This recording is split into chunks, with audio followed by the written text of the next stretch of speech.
Seja bem-vindo a mais um curso da Fundação Ulisses Guimarães. Iniciamos agora o Saber para Vencer Eleições Estaduais.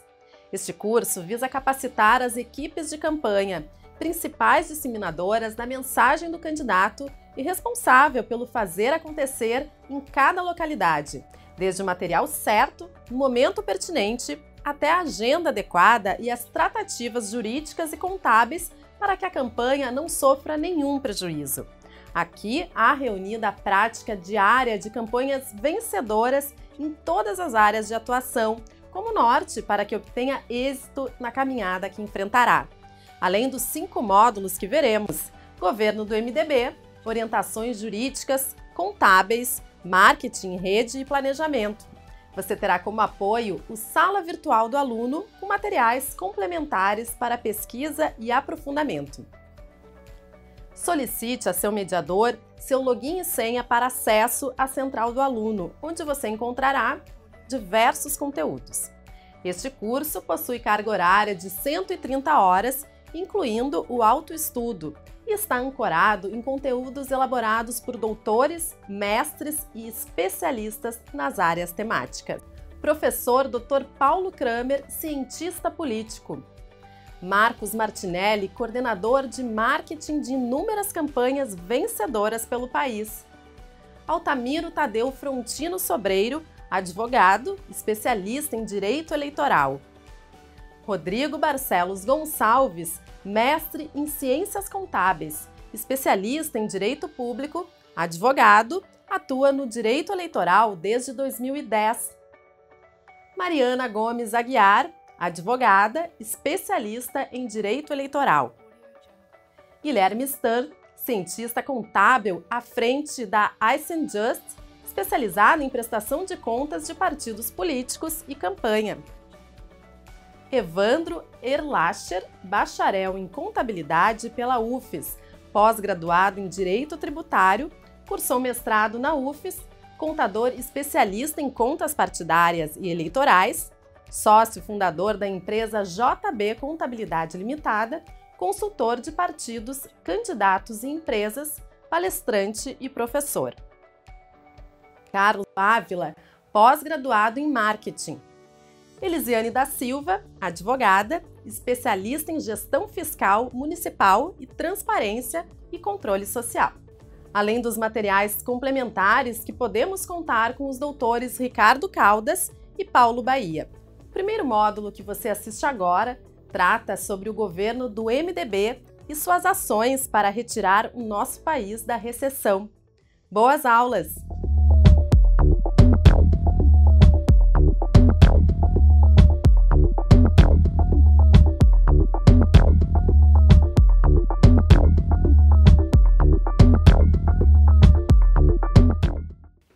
Nesta primeira aula, vamos detalhar a importância da promulgação de um teto para os gastos públicos federais, a criação do Comitê de Monitoramento de Políticas Públicas e as várias ações de combate ao empreguismo e ao inchaço da máquina pública.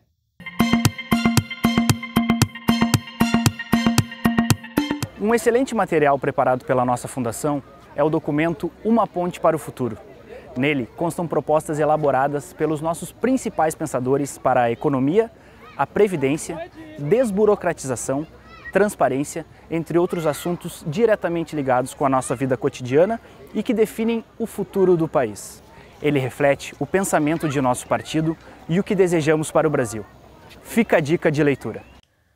A péssima gestão, o desperdício de dinheiro público e a corrupção quase destruíram a economia brasileira. O resultado disso, todos nós conhecemos. Eu mesmo posso citar vários. Estouro das contas públicas, milhares de empresas fechando suas portas, mais de 13 milhões de desempregados.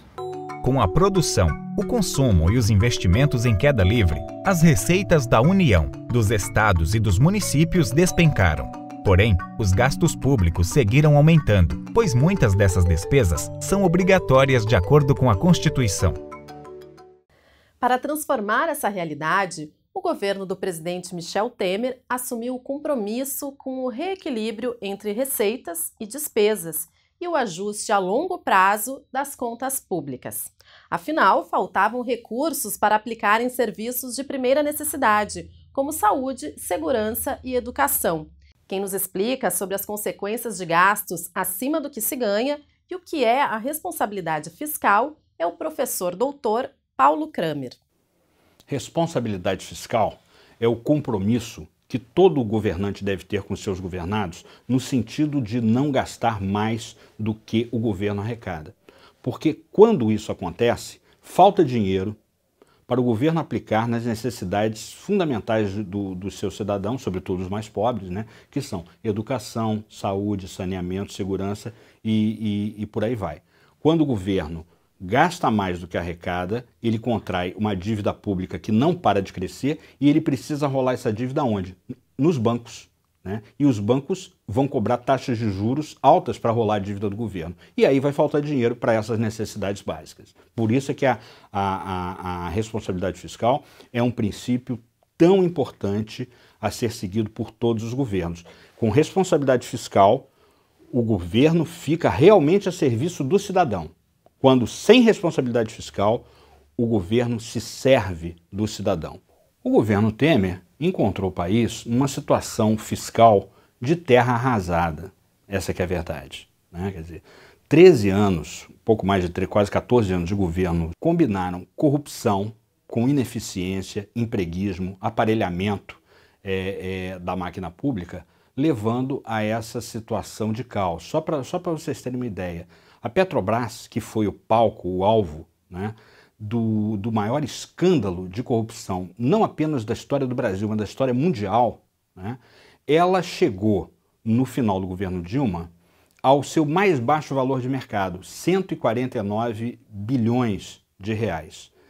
E as medidas saneadoras de profissionalização da gestão, de despolitização, não é, de blindagem da Petrobras e de outras estatais em relação às pressões eleitoreiras, político-partidárias, aparelhistas, etc., isso levou a Petrobras, já no terceiro trimestre do ano passado, não é, a um valor de mercado de 280 bilhões de reais. Ela está se recuperando. Outro caso, Eletrobras. Eletrobras levou um tombo, teve um prejuízo que no final do governo Dilma Rousseff chegou a 3 bilhões de reais, né? Então, hoje isso está sendo sanado por medidas, como eu falei, de profissionalização da gestão, de controle, de eliminação dos cargos redundantes, desnecessários. Isso leva a uma economia muito grande também. Um rigor maior, não é, na concessão de benefícios, como auxílio-doença, auxílio-defeso para pescadores, né, que eles eram distribuídos indiscriminadamente ao sabor, né, das preferências políticas e das conveniências políticas, né, dos antigos donos do poder, né, e isso, no conjunto, o corte desses abusos, desses desmandos, né, desses desperdícios, né, está levando a uma economia de quase 8 bilhões de reais que podem ser muito mais bem aplicados, é claro, em saúde, educação, saneamento, segurança pública e outras necessidades básicas do cidadão, sobretudo dos cidadãos mais pobres e desprotegidos do nosso país.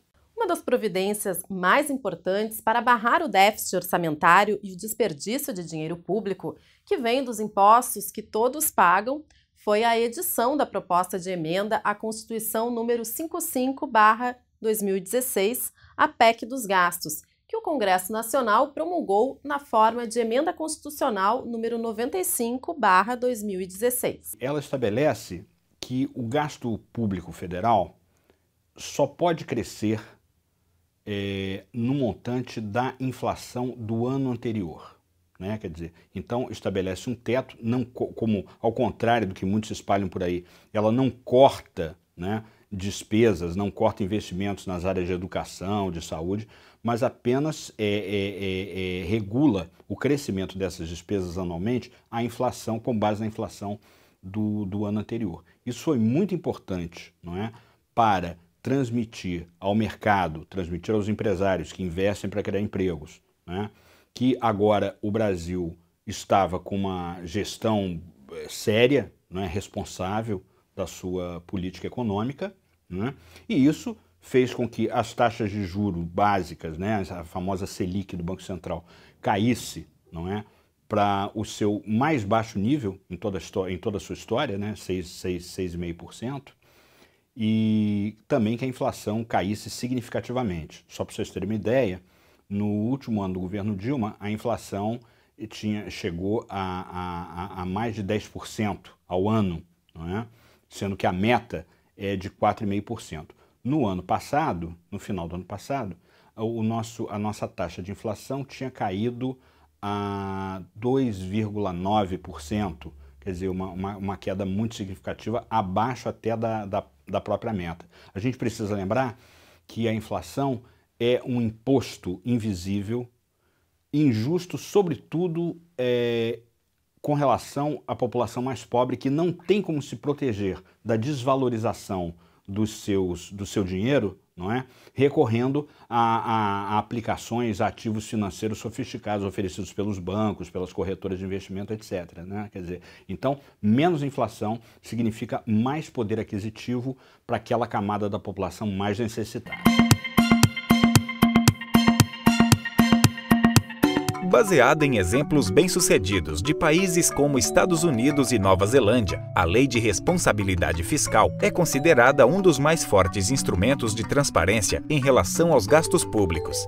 Ela estabelece, em regime nacional, parâmetros a serem seguidos relativos ao gasto público de cada ente federativo brasileiro. Memorize esse conceito. Além de conter os gastos públicos, o governo passou a ter um efetivo controle das políticas públicas desenvolvidas pelo governo federal por meio do Comitê de Monitoramento de Políticas Públicas, que passou a aprimorar a eficiência e assegurar o impacto socioeconômico positivo dos seus programas, projetos e ações. A missão do Comitê de Monitoramento de Políticas Públicas é acompanhar e avaliar programas, projetos e ações do governo federal no sentido de aumentar a sua eficiência e de melhorar o seu impacto socioeconômico, não é? Só para a gente ter uma ideia, com a eliminação de mais de 60 mil cargos públicos federais, não é? E o cancelamento de benefícios pagos indevidamente, como auxílio-doença, seguro-defeso para pescadores, que não eram pescadores coisa nenhuma, só abrindo parênteses aqui. No Distrito Federal, onde eu moro, né, havia mais de 50 mil pescadores inscritos no seguro-defeso. Imagine 50 mil pescadores em volta do Lago Paranoá, né? Ia faltar lugar para a gente ali pescar, um ia ficar cotovelando o outro, né? Então, o que mostra que essas despesas estavam descontroladas. Essa economia, não é, proporcionada por esse acompanhamento mais rigoroso das despesas públicas, das políticas públicas, né, produziu uma economia de 7 bilhões de reais que vão poder ser melhor aplicados, obviamente, na saúde, educação, saneamento, segurança, etc. Só no caso da saúde, a economia na compra de medicamentos, com revisão dos contratos, né, com os laboratórios, e a eliminação de cargos públicos excedentes levou a uma economia de 4,6 bilhões de reais, que obviamente vão poder ser muito melhor aplicados na compra de ambulâncias para o SAMU, aumento do número de núcleos de saúde na família, construção e manutenção de unidades de pronto atendimento, as UPAs, hospitais e assim por diante. Com a extinção de 60,9 mil cargos públicos federais, a fiscalização e o cancelamento de benefícios pagos indevidamente nos programas Auxílio Doença, no Bolsa Família e no Seguro Defeso, o governo fez uma economia de 7 bilhões, ou seja, dinheiro que agora passa a ser aplicado em ações sociais para quem realmente precisa.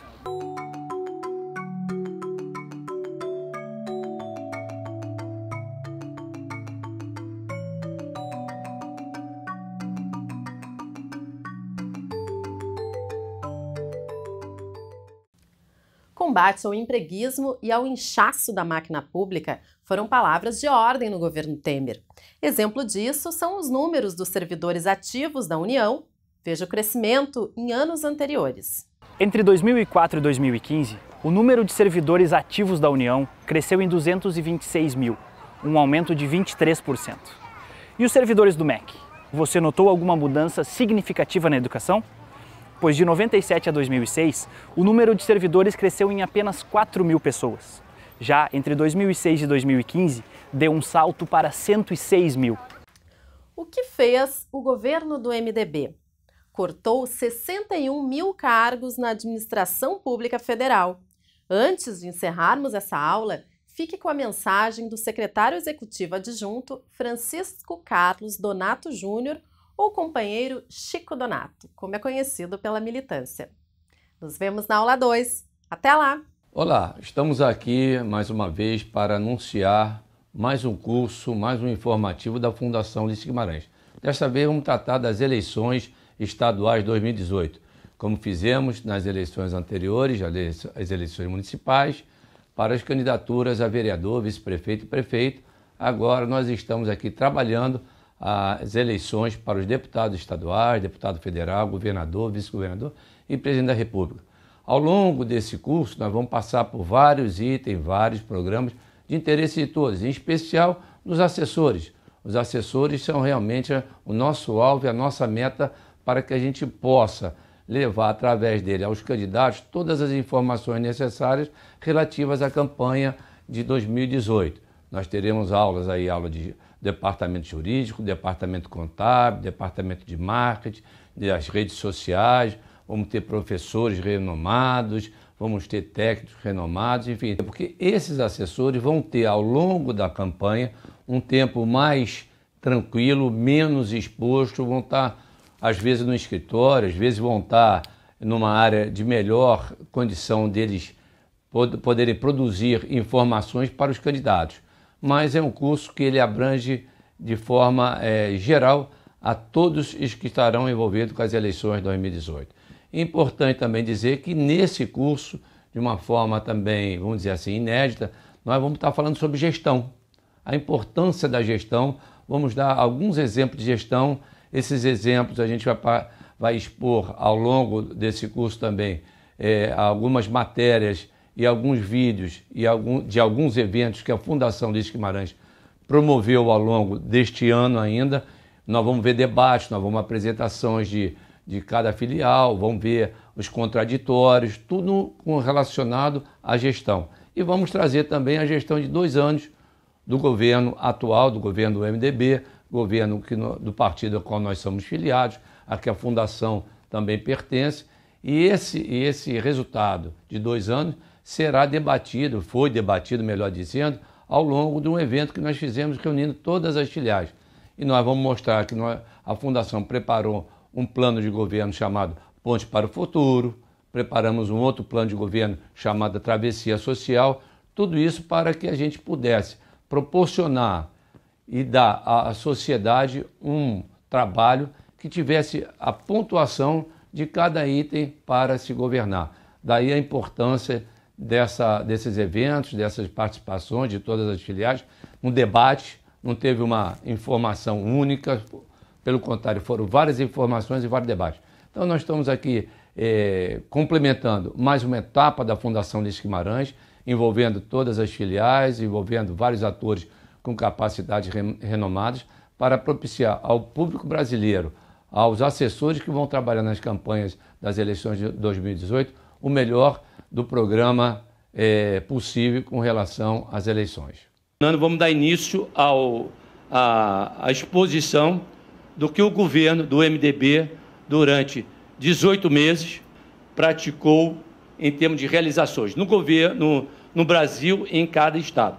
A primeira informação, e faz uma diferença muito grande para quem está no exercício do mandato, é a data que o presidente de fato assumiu e a data que ele, em exercício, desenvolveu e atuou como presidente. Então, 12 do 5 foi o exercício, e no dia 31 do 8, está vendo aqui, Pedro Bebe? Então, em agosto, nós vamos completar 2 anos, mas já estamos fazendo a divulgação. O que nós aproveitamos aqui? Isso como seria lá em Roraima, Cris, como seria lá no Pará. Qual foi e eu acho que nós deveríamos ter pego muito mais essa palavra como força de MDB, Walter. Por quê? No passado, Amaury, o MDB era considerado o quê? A luta contra a ditadura, a luta contra a falta de expressão da liberdade, a luta contra a falta de democracia. Essa era a luta do MDB na década de 70 e de 80. Então, na década, agora, já no ano 2000, essa palavra é mais do que necessária, que são as reformas. Então, essa palavra, em cada oportunidade dessa, tem uma área de janela, de refresco, que são os temas do presidente Temer. E o que o nosso governo fez? Aceitou uma proposta elaborada pela Fundação Ulisses Guimarães, que o governo anterior não aceitou. Então, nós apresentamos um projeto chamado Uma Ponte para o Futuro, e essa ponte para o futuro, o governo presidido pela presidenta que antecedeu o presidente Temer, não aceitaram. E o que continha esse projeto, esse programa? Uma coisa normal para qualquer gestão. O que é uma coisa normal? Controlar o déficit público, reduzir despesa, recuperar a economia, atrair investimento, quer dizer, qualquer coisa muito básica com relação a qualquer sinônimo de gestão, cara. O que eu vou ver? Propor reforma trabalhista, previdência. Então, isso tudo está dentro do programa chamado Ponte para o Futuro. Então, é uma coisa factível.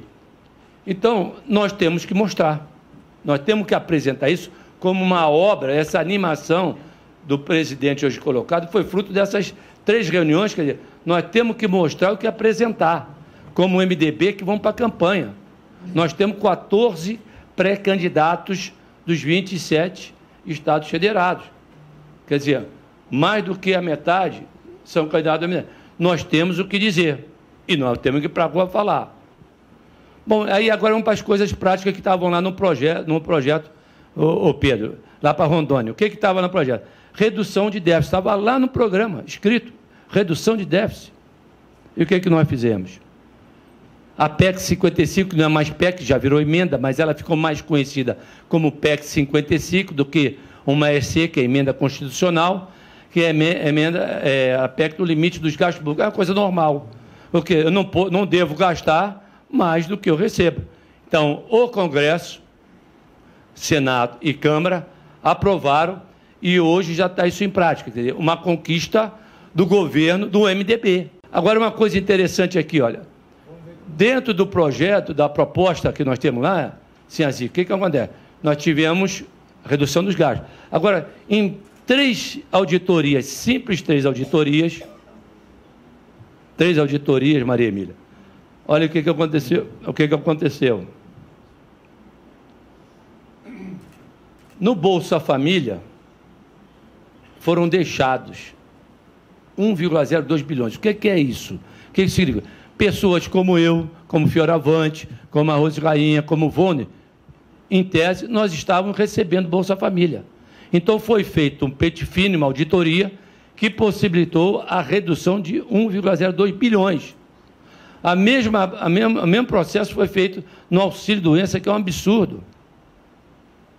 E aí, por uma informação a quem mora em Brasília, que é o meu caso, que eu moro um tempo no meu dia a dia aqui, esse seguro defeso, que dá quase 1 bilhão, aqui em Brasília, os números vão de 60 mil a 80 mil pescadores, com as seguintes características aqui, ó, não tem rio e não tem mar, e tem pescador. É fantástico isso.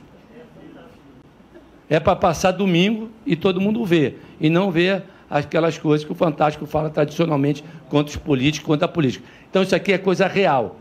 Agora, interessante vocês guardarem esse número aqui, ó, 9,5 bilhões. Quando a gente fala em bilhões, em 9,5, acho que é pouco. O Miguel, presidente da filial da Amazonas, estava me relatando que a conversão do programa de arrecadação do INSS, que até 2016 estava numa plataforma, 2016, e 2016 para cá virou numa outra plataforma, a arrecadação deixou para trás 500 bilhões. Não é isso, Miguel? 500 bilhões. Sabe o que é 500 bilhões? Porque você não conseguiu transportar algum desses 500 bilhões. Vão cair, Vone. Por quê? você tem o prazo. Se ele tiver judicializado, é uma coisa. Se não tiver administrativo, caduca o prazo quando vai embora.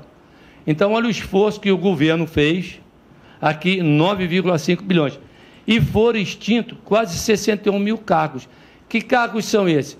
São cargos que estavam de stand-by para dar de empregos à força das correlações da política. Então, nós tiramos uma redução de quase 10 bilhões e reduzimos 61 mil. Quer dizer...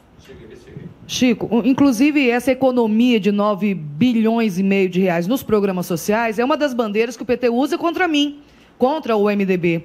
Talvez, eu acho que a forma de colocar precisa ser diferente, porque quando você fala, olha, economizamos 9,5 bilhões nos programas sociais, representa corte. Eles encaram como corte dos programas sociais. Então, eles usam isso contra a gente. Eu não sei de que forma isso poderia ser colocado, mas da forma que está, parece que o governo Temer é realmente o cara mão de ferro e que está cortando dinheiro dos pobrezinhos.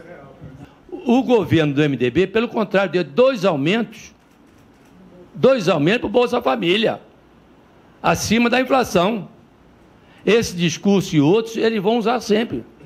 Mas o que está sendo colocado aqui é gestão. Então, em aspecto de gestão, para coibir o abuso, foi feita uma auditoria. O contraponto disso vai ser dito lá na frente, quer dizer, o governo do teu partido, o MDB, deu 2 reajustes em 17 meses. Recurso para aquecer a economia.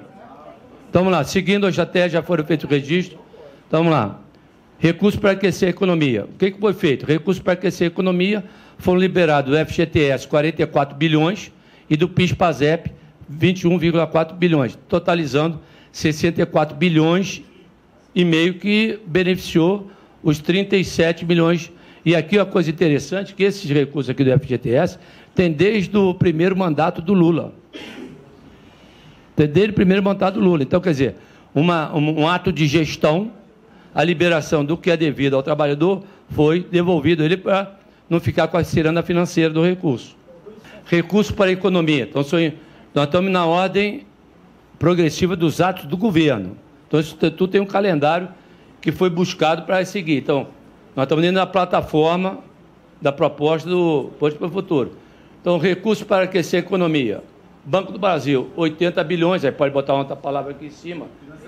Financiamento, liberados, 27 bilhões na Caixa Econômica, do BNDES, 33, e totalizando 141 bilhões para micro e pequenas empresas. Não, esses 30 estão dentro dos 190? Não, estão fora. São duas coisas. São duas coisas distintas. Aqui está a agricultura familiar.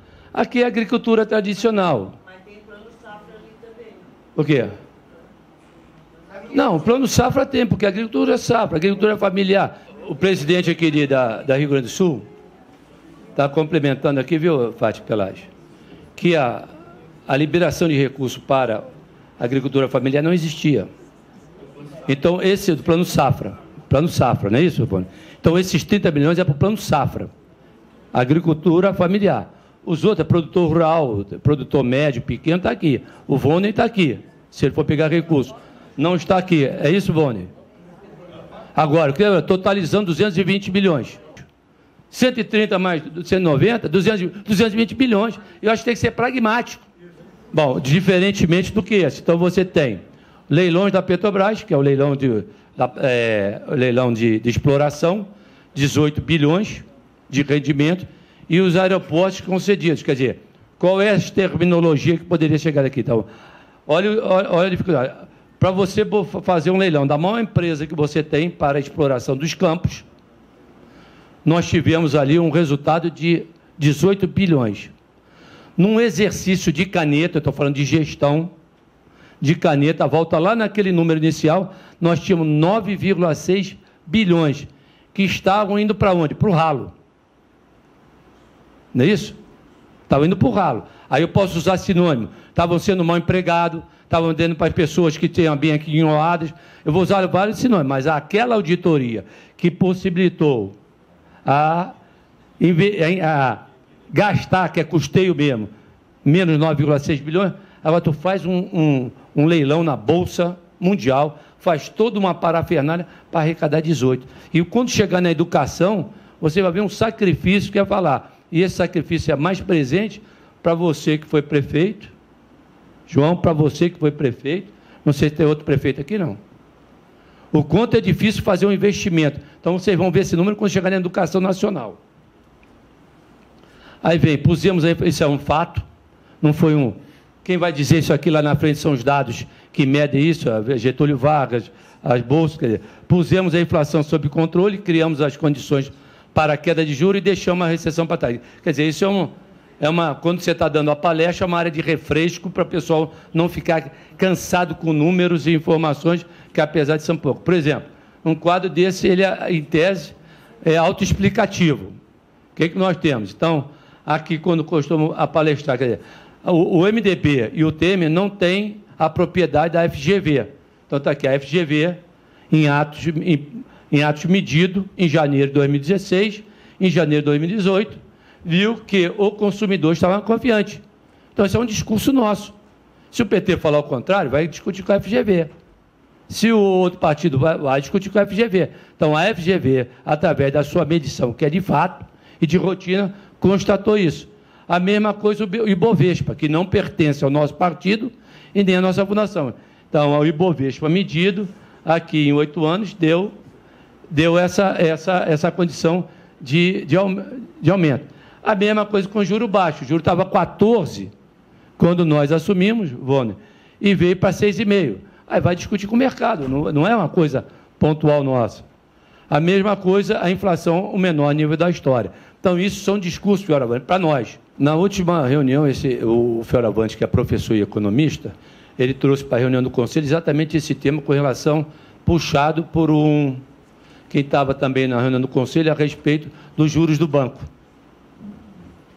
Isso aqui não tem nada a ver com juros de banco, que ainda continuam na estratosfera. Aliás, teve, desde a época do Lula, os seus pontos mais altos. Agora, está tendo algum reflexo na sociedade? Eu posso dizer o seguinte, quem faz a compra lá em casa sou eu. Eu que faço a compra, então eu sei qual é o preço da manteiga e o preço do óleo. O preço tem baixado e bastante. Então, está tendo reflexo, sim. Tá tendo? Eu estou vendo também, apesar do desemprego, tem gente indo mais ao supermercado. Porque o poder de compra, mesmo com os 13 ou 14, 12 milhões de empregados, tem gente comprando e tem gente comendo. Então, isso é fato que eu constato. Não tem uma medição. Eu sou o termômetro para isso, eu. Programas sociais. Olha só, então, o Cris chegou aí nesse ponto importante. O programa social. E a coisa importante é a gente ter as informações, Maria Emília, para a gente fazer o contato. Viu, Weber? Então, o governo do MDB, de 17 meses, entregou 1.028.000 casas. Então, isso é um fato verdade. Se a gente multiplicar 1.028.000 casas por 5, nós vamos falar de um estado que é o Espírito Santo. Rapaz, quando eu pego isso aqui para falar, eu falo para a guerra, não falo num tom poético e num tom de professor catedrático. Hoje, de fato, nós entregamos, em números de março, esse número já mudou, Regina Peronde, 214 mil títulos. Esse programa aqui, vamos embora. Esse programa é um programa iniciado pelo Osmar Terra, um programa muito bacana que acompanha a gestante, acompanha o parto, acompanha, quer dizer, esse é um programa que as prefeituras se cadastram, é um programa semelhante ao PSF, tem todo um cuidado, isso aqui é fantástico. Eu vi um programa desse lá no meu estado, eu achei fantástico. O discurso municipalista, nós devíamos encampar isso para a gente, falar com o município, falar com os prefeitos, falar com os vereadores. Esse discurso, João Henrique, deveria ter sido colocado hoje lá e não foi colocado, apesar de estar sendo agora, hoje e amanhã, o encontro da Frente Nacional do Prefeito.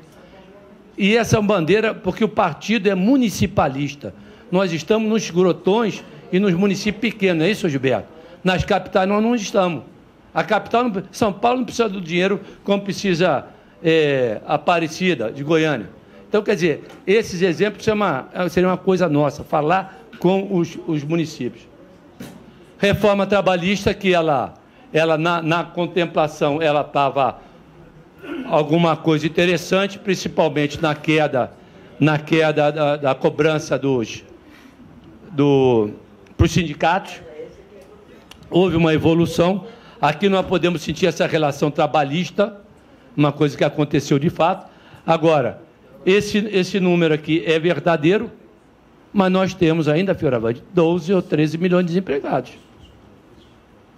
Esses aqui são novos, mas você tem um quadro ainda de emprego que está... Mas se você conversar com o empresariado, quem emprega a gente, acha que melhorou a relação trabalhista. Quem emprega a gente, acha que melhorou. Não sei se você que é empregador também, acha que melhorou a relação. Colocamos o país nos trilhos, agora o Brasil vai avançar mais. Rapaz, esse número aqui é que eu me espantei. Olha, João, olha o quanto é pouco de dinheiro para investir nacionalmente na educação.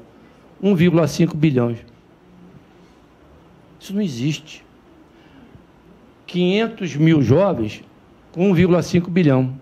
Agora, tu pega aqui, se a verba fosse carimbada, Amauri, independente da terminologia colocada nas lâminas anteriores, eu resgato aquele 9,6, tá lembrado? 9,5. Pego aqui, injeto aqui na veia. Quantos milhões vão para aqui? Vai pular para 11 bi. Não, 11 bi, mas eu não estou... Porque outra coisa que a gente tem que ter, aqui está no nível. Mas eu não posso falar de bi, eu tenho que falar em gente. Seria de 520 para 3 milhões. Aí eu vou falar em 3 milhões. Quando eu falo Minha Casa Minha Vida 1 milhão e 200, eu não falo 1 milhão e 200 mil casas. Eu vou falar 5 milhões de pessoas morando. Eu não vou falar em dinheiro, vou falar em gente. Quantos? 3 milhões, que é 1,5. Então, aqui, com aquele dinheiro que está indo para o ralo, ou indo para onde alguém quiser, eu pegaria, colocaria aqui e botaria 3 milhões de jovens. Isso é gestão, se esse recurso fosse carimbado. Uma outra coisa importantíssima, continua ainda o FIES, é essa parte aqui, desse FIES aqui. O FIES, que na época deve estar lembrado, alguém deve ter tido algum parente, a Sávia, a Patrícia, eu não sei. Quando terminou o segundo turno da eleição passada, o governo parou de repassar os recursos para as faculdades. Então, uma cacetada de alunos e alunos ficaram na tocha. Então, aquele FIES, o que o governo do MDB criou foi isso aqui, ó. 100 mil vagas. É pouco, Elisiane? Eliane, é pouco, Rose ou Regina? É pouco. Mas são 100 mil vagas a juros zero. Então, numa economia que nós pegamos tudo terminado, exterminado, nós estamos acendendo o seguinte, olha, esse número pode aumentar? Pode aumentar. Pode ir para 200, para 300. Educação é fundamental para o país, é uma palavra. Olha, nesse item aqui da farmácia popular, o que eu gosto de explorar nas minhas exposições é o seguinte: o governo federal alugava lojas, prédios e etc., ou seja, espaço físico, pagava energia, pagava água, pagava profissionais e farmacêuticos para estarem na farmácia. Isso custava quanto? 3 bilhões. O meu governo melhorou ou não melhorou? Se eu tenho essa consistência, eu enfrento o leão. Eu sou um Davi para enfrentar o leão. Agora, qual é o meu discurso? O que o governo pegou? O governo pegou, Tomás, 3 bilhões de custeio e botou em investimento, comprou remédio. Mais do que lógico. Você tem lá a receita, Maria Emília, vai na Drogazil, na Pacheco, pegar o mesmo remédio que você pegava na farmácia popular, mas esse remédio na farmácia popular custava 3 bilhões. Agora era uma vitrine de propaganda do governo. Fantástico, mas alguém pagando. Os avanços continuarão, tudo para construirmos junto uma sociedade justa e inclusiva. Compromisso com o Estado e o município. É uma coisa legal, mas não atingiu todos os municípios aqui, mas, num domingo, o presidente, através da Lei 13.657, liberou mais de 4,4 bilhões para os estados e municípios. Foi show de bola. Viu lá para o Rio de Janeiro, foi um refresco do caramba, os estados produtores. Isso aqui da compensação da exploração foi uma coisa muito boa. Aí vem o que eu falei, a união será ainda mais forte se os municípios forem fortes. Isso é uma equação que desde... Eu me entendo como gente nessa área de militância, todo mundo fala que no município é que acontece as coisas, inclusive a não realização, né? Porque não tem dinheiro. Por quê? A crise que saiu dali e essa área da Grande Amazônica, Miguel, Fátima Pelaz, Eliane Ciazi, Cristina, essa área da Grande Amazônia. Porque o que a gente ouve nos jornais é que aumenta, mas não sei o quê, mas houve uma redução de desmatamento de 16%. Botamos resultado da fiscalização e aumento do orçamento. A gente sabe que a fiscalização, que a quantidade de gente, a quantidade de logística, de transporte, é muito pouco ainda para tomar conta desse mundo de mato e de erva. Mas é um fato que a gente conseguiu. 16%. Eliane Ciazi que poderia botar 18%, mas é 16%, os dados que nós temos. Agora, olha a coisa interessante aqui, ó. E aqui eu vou falar um pouquinho com mais prazer, porque foi lá no meu estado. Então, o governo do MDB, o governo do MDB, o governo do MDB, do nosso MDB, foi agora, ó, as unidades de conservação marinha foram agora pelo presidente Temer, Trindade e Martins Vaz no Espírito Santo e Arquipélago São Pedro e São Paulo, ou seja, mais de 23,5% das áreas marinhas protegidas. Então, esse quadro aqui é um quadro para os ambientalistas, tem o discurso do ambientalista. Então, nós estamos falando de economia, falamos de educação, falamos de saúde, mas esse é um quadro junto com Minha Casa e Minha Vida.